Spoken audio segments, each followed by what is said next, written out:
এটা হচ্ছে আমার এসিডিসি ফ্যান। এই এডিসি ফ্যানটার দীর্ঘ মনে হয় 3 মাস যাবত নষ্ট হয়ে গেছে ওনাদের বাসায়।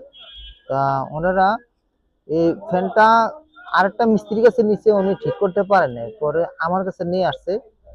আমি দেখলাম কি সমস্যা, এখানে যে ফায়ার সাপ্লাইটা আছে এই ফায়ার সাপ্লাইটা টোটালি ডিস্টার্ব। পরে আমি এই ফায়ার সাপ্লাই চেঞ্জ করে নতুন আরেকটা ফায়ার সাপ্লাই ফিটিং করলাম। এখন বর্তমানে আমার ফ্যানটা ঠিক আছে।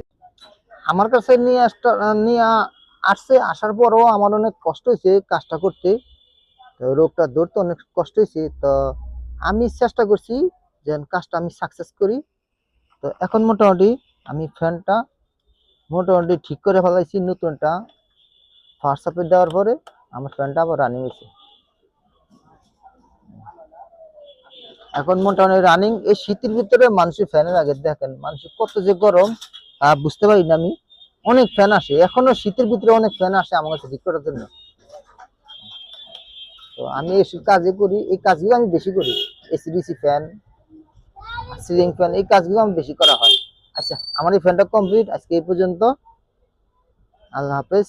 আর কোনো কথা কি বলবো, সবাই ভালো থাকবেন।